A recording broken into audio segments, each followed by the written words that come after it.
9 News. Tonight, we will be bringing you an exclusive report about the powerhouse of the world, the People's Republic of China. Joining me is Emily Chavez. In our first segment tonight, we will be exploring the political atmosphere of China. The Chinese campaign against corruption has resulted in punitive actions towards hundreds of thousands of corrupt government officials. Reporting live, Jennifer Byhoff holds the story. The Chinese premier, Xi Jinping, seems to be going hard against those accused of corruption in China. No one seems to be immune, not even the Communist Party's own leaders. Recently, the security chief, Zhou Yongkan, was arrested.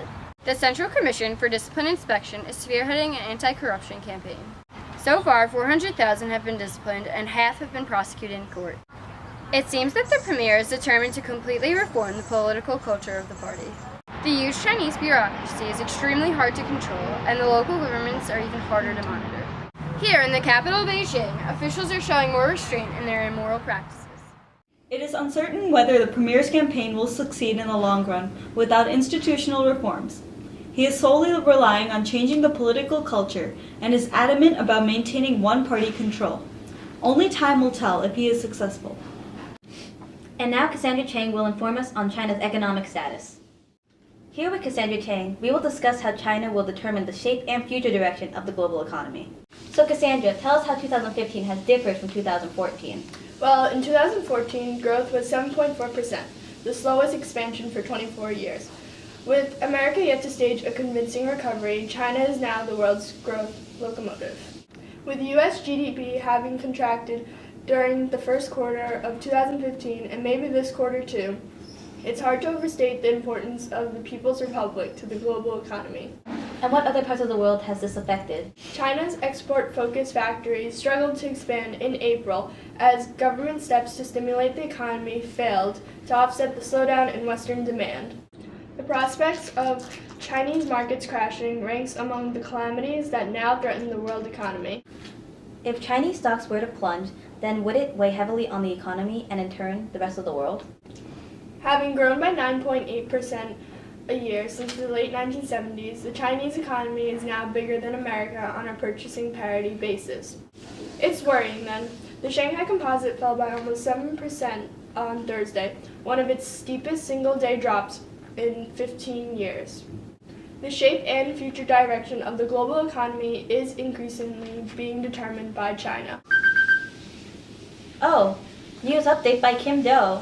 A new survey shows that 1 in 5 Americans believe that God steers the economy.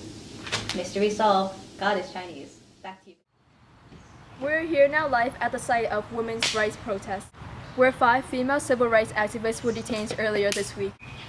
Chinese officers arrested 5 females for organizing a campaign against sexual harassment. The women plan to place stickers on public transports to campaign for women's rights. The arrest caused global uproar in public opinion. The United States recently released a statement calling for activists to be freed. The arrest caused social media campaigns to gain popularity. Users have been using the hashtag #FreeThe5 to gain momentum for women's rights movement. Channel 9 News is brought to you by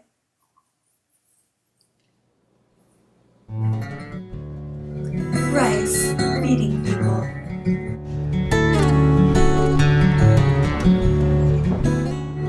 Creating jobs.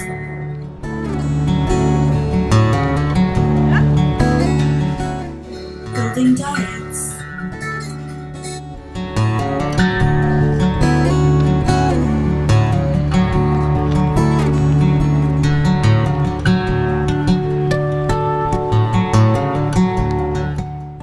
Fueling life.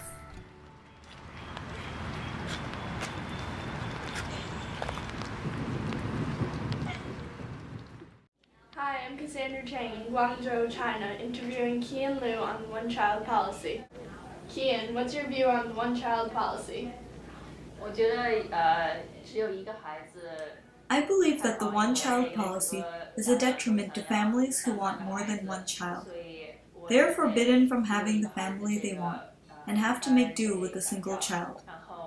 Further, if anything were to happen to this child, they probably wouldn't be able to have another one and would just have to live the rest of their lives without children.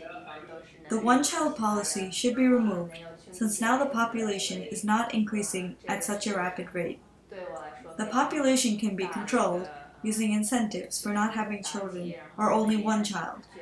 For example, giving couples free housing or tax deductions. I think that would be much more beneficial to China in the long run.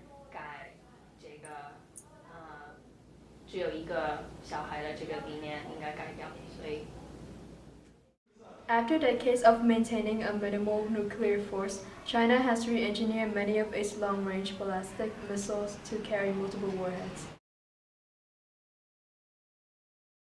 Originally, the Chinese were not interested in getting into any armories. However, recently President Xi Jinping appears to have altered course, as he has built military airfields on disputed islands in the South China Sea. American officials say that so far, China has declined to engage in talks on the decision to begin deploying multiple nuclear warheads on top of ballistic missiles.